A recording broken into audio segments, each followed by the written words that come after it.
मेरे बच्चों, आज की इस वीडियो में देखेंगे 8th ग्रेड अभ्यास पुस्तिका 2024-25 की आपकी न्यू बुक है कक्षा 4 विषय हिंदी। तो आज की वीडियो में देखेंगे पाठ एक में आपका दिया है प्रार्थना। तो चलिए क्वेश्चन देखते हैं। पहला क्वेश्चन आता है आपका बहुविकल्पीय प्रश्न।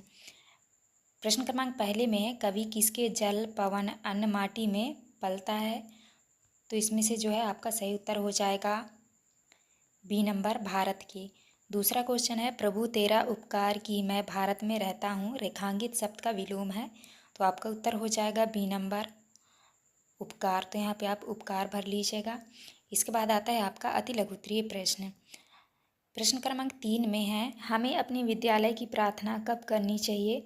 तो आपको उत्तर में लिखना है 10:30 बजे। इसके बाद चौथे में है, वह कौन था जिसने देश को आज़ाद कराने का सपना देखा था? तो आपका उत्तर हो जाएगा महात्मा गांधी बापूजी। इसके बाद नेक्स्ट है, पाँचवें में है, यदि पूजा करने वाले को पुजारी कहते हैं तो सेवा करने वाले को क्या कहते हैं? तो आपको उत्तर में लिखना है सेवा करने वालों को सेवक कहते हैं। इसके बाद जो आता है आपका नेक्स्ट आता है प्रश्न क्रमांक 6 में है, हे हंस वाहिनी ज्ञानदायिनी अम्ब विमल मति दे, इस पंक्ति में किसकी आराधना की गई है? तो आपको उत्तर में लिखना है इस पंक्ति में माँ सरस्वती की आराधना की गई है। इसके बाद नेक्स्ट है आपका प्रश्न क्रमांक 7वें में है, प्रार्थना कविता में कवि ने किन किन को अपना सगा माना है? तो आपको इस तरह से उत्तर लिख लेना है। प्रार्थना कविता में कवि ने मातृभूमि की प्रकृति पुरुष पशु सबको अपना सगा माना है। इसके बाद जो आता है आपका नेक्स्ट क्वेश्चन प्रश्न क्रमांक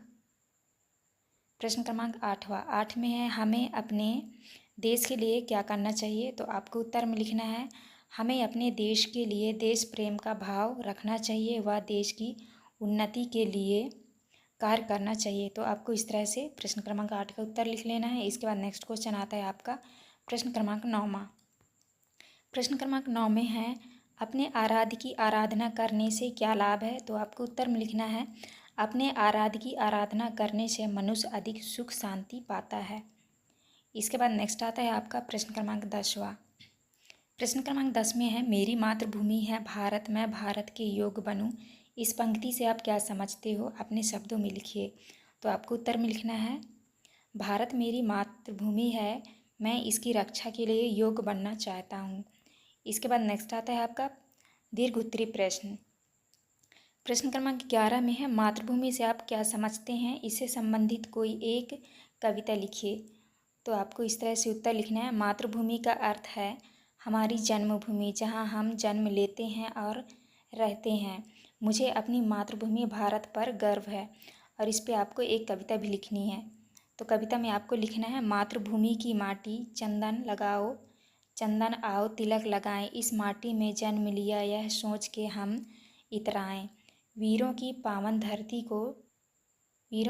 धरती को शीश झुकाएं, इस माटी में जन्म लिया यह सोच के हम इतराएं। तो इस तरह से आपको कविता लिखना है। इसके बाद नेक्स्ट क्वेश्चन आता है आपका प्रश्न क्रमांक 12।